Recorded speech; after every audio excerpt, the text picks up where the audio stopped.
Inspiration for my journey came out of my own journey with coffee, I guess, and starting to order coffee from cafes and really enjoying that experience, but then sometimes being disappointed in that experience.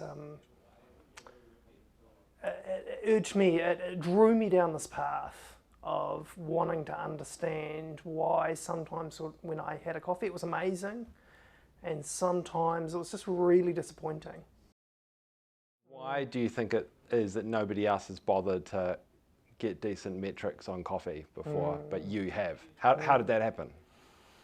Yeah, coffee's an interesting thing and that's an interesting industry in that it's come from the kind of like the dark ages in a way where we've the industry's understanding of coffee is evolving. It's not like everybody has always known what a perfect coffee looks like and how to get there. The fundamentals of great coffee have been evolving as we've figured this thing out. And so back in the 90s, people were just starting to twig onto the ideas of espresso recipe and how do we achieve a consistency, how do we dial in that recipe to maximise flavour in the coffee.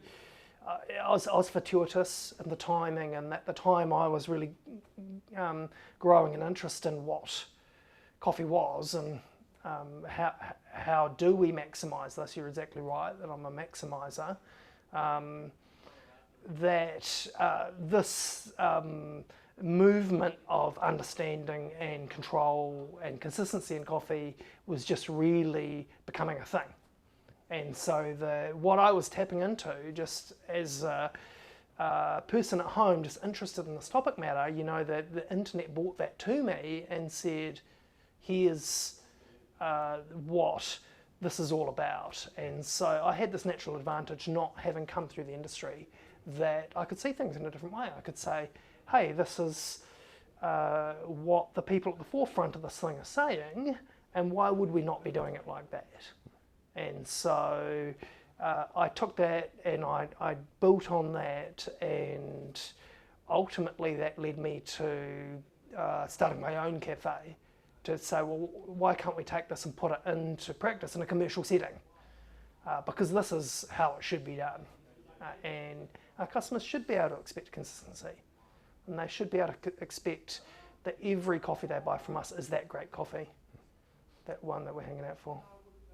And we haven't talked yet about what your actual product is, but this question might lead to it. So what was your experience then running a team of baristas? Did you get good coffee all the time? And perhaps does that lead on to what this product is that you're selling here? Well, yeah, much to my dismay and my shock, no, I didn't. And I naturally thought, I'm going to hire professionals, they're going to come in, they're going to know what they're doing, and all my dreams are going to come true. This is going to be awesome. And unfortunately, it wasn't. Everybody had a different idea, everybody had different processes and different standards, and we weren't measuring any of it. So there was no benchmark of consistency. There's nothing that people could measure themselves against. And so really, what did I expect but inconsistency? So what did you do about it? Leading into the product, the first step, I guess we need to take a step back and talk about coffee and espresso recipe and what determines good and consistent. What are we aiming for? And in coffee and espresso coffee, what we're looking for is the three pillars of espresso recipe. That is the amount of coffee we put in to the basket that we're going to extract, that's the dry dose. The amount of coffee that we're going to end up with in the cup, that's the wet dose. And how long it's going to take to pass that brew water through the coffee bed to extract that espresso, that's the yield, the shot time as the final one. And so what we didn't have in the cafe, and what a lot of cafes don't have, is even a shot timer. So we were controlling the amount of coffee that went into the extraction. That was fine, mostly fine. We were controlling the amount of coffee that ended up in the cup. That was managed by the machine. That was fine. What we weren't controlling was our shot time. So we couldn't lock that third one down because we had no visibility of it. Some commercial coffee equipment and even prosumer coffee equipment do have shot timers, and that's great. In this case, we didn't, and so I went to my roaster and said, hey, I need a shot timer so we can control this and be more consistent. And that just proved to be more difficult than what we could achieve. You know, it wasn't easy to retrofit to our machine, wasn't easy to replace the whole machine, and so I said to my roaster, hey, look, can I crack the lid on this thing and see if I just can't build us a shot timer coming out of IT and being a self-starter and whatnot. So I said, well, surely we can solve this problem. So I set about building a shot timer, and I did, I thought, okay, what are we going to do with this? I had a little computer, a Raspberry Pi that I had connected into the coffee machine that was measuring the extractions and would start the timer going, and so it fed a monitor which I stuck on the wall of the cafe, and so my baristas could see it, also my customers could see it. Had a nice sort of dial with a red and yellow and green where I wanted them to land and wanted myself to land, and so that was the very first iteration of our product. The first prototype, if you like. So you had a screen up and your customers could see that and you could see that and your staff could see that. I'm wondering what was that like for your staff, kind of knowing that data around the quality of the shot is sitting there? How were they with that? Originally it was frightening. Frightening for them, frightening for me. But I was firmly of the opinion that if our values are around great coffee, we needed to be accountable to that. And so I boldly made the call, we were just going to stick that on the wall and live by it. And my baristas were, I wouldn't say completely on board right at the start, but funnily enough, every one of them grew to love that level of feedback. In fact, you know, when I'd have a barista move on to other things, or you know, go off to study in the city or whatever they were doing, and might be looking at other employment opportunities, they would say to me, I just don't know what I'm going to do without this anymore. You know, I feel like I'm going to be flying blind. They'd incorporated that into their what they do. It became the very fabric of what they do. And it's a little bit like driving down the road and covering over your dashboard. You got no idea how fast you're driving or anything, and it's like, whoa, you need that objective feedback, and it's amazing that we have operated for so long without it. What was the original question? That's such a great metaphor, the driving one. No, Yeah. You nailed the question. That's fine. That's so. I hadn't thought about how disorienting it'd be to drive down the road without your dashboard. It's like, Yeah. well, how fast am I going? Yeah. And does it really matter? And it's like, actually, it kind of does matter. And it's Yeah. like, does the quality of the coffee for my customer matter? Yeah. Actually, yes, it definitely matters. Yeah. What about your customers? Did they? How did your customers find having that displayed? Did they care? Did they not care? Funnily enough, I really thought the customers would stand there and go, hang on a second, that coffee's not good enough, make it again. And in the years that I ran this within that environment, never once did that happen. But every day a customer would go, what is that? Tell me about it. And it would inspire these really valuable conversations around coffee and our commitment to what we were doing. Every single person who saw that walked away knowing, hey, these guys really care. It really built that brand value and perception that they were getting something great, even if that barista hadn't done as good a job as they could have. Yeah, it was really positive for perception. Definitely says something about how much you care about coffee. There's no doubt about that. So it's clear to see as a cafe owner and a barista this value that it has to you, and the value that it demonstrates to your customer, that you're paying that much attention to the quality of the coffee. I'm wondering, as you've gone to market and you're international now, how many countries are you in? That's a really good question. A lot. A lot. You don't have data on that displayed on a dashboard somewhere? We should. We should. UK, Netherlands, Germany. We did have some stuff starting up in the Ukraine. Unfortunately, that's come to a bit of a halt. Yeah, I would say probably getting towards 10. 10? Did you include Australia and New Zealand in there? Australia, New Zealand, I don't remember. Nice. India, Saudi Arabia. Yep.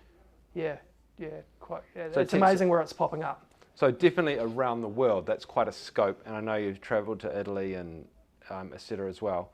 I'm wondering, have there been any surprise applications of this product? You went in like as a consumer going, I want consistent coffee. Yep. That's been your primary driver, which I love that grassroots drive. Has there been any other surprise value adds of having this visibility of this data? Yeah, absolutely. One thing that took me by surprise is that in terms of quality and that focus on quality, New Zealand and Australia are really leading the world. So the world's really looking at New Zealand and Australia around coffee and how we're delivering coffee. That's not more true than in the McCafe model, where that was pioneered in Australia, New Zealand quickly to follow, and it's proven to be a very successful model within the McDonald's business, and the rest of the world's really looking at what's happened here and following that model, but expand that out around coffee. I was really surprised when we did go to Italy, for instance, and the fathers of espresso, the inventors. I was thinking, they're going to look at us and go, who are these guys from New Zealand and what do they know? But they really gave us a lot of respect and time because they recognised that while they invented this thing, we've just carried it so much further. The question was the surprises, yeah.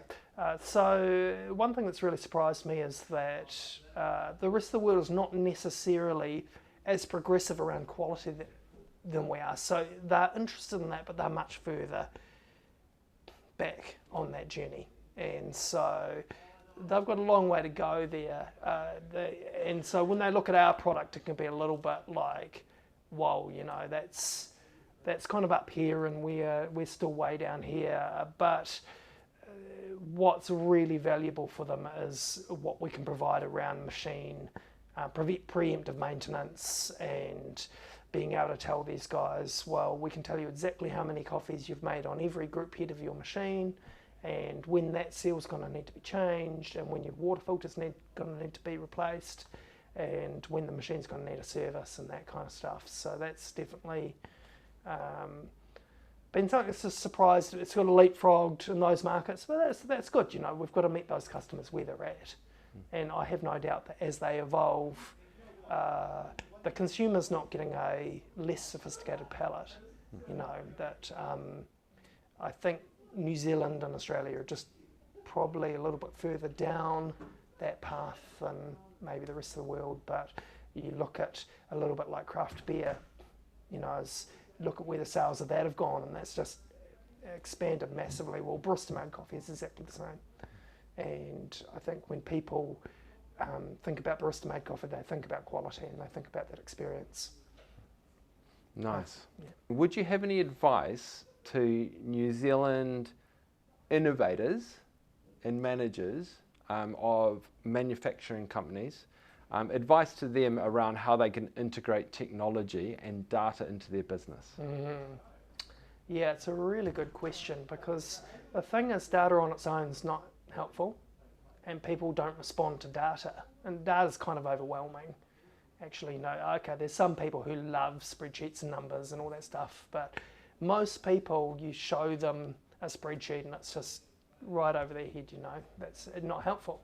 And what we really need to get to is insights, and those insights should be simple and actionable. And so one thing, for instance, with our product we discovered was that the first iteration of my gauges, they were awesome. I thought they were awesome, but I'm a geek, dials and things moving, and it was brilliant. When we put those in front of normal people, they just couldn't wrap their heads around it. It was just information overload. And so where the product is today is much, much simpler. just boils that down to the key actionable insights. So instead of having a gauge, or actually 3 gauges for every group head, we now have a single number, which is their shot time, and then we tell them, that turns red or green, they hit that, that was great. Red, okay, we need to do something here, and then we tell them what needs to be done. So that shot ran too fast, and on average we're running too fast, and it's time to adjust our grinder. So simple, actionable insights, I think, is the key. That's beautiful. That's gold. Well, thank you. Thank you for the time when everyone else is out there playing. I do appreciate that. Yeah, no, good, mate.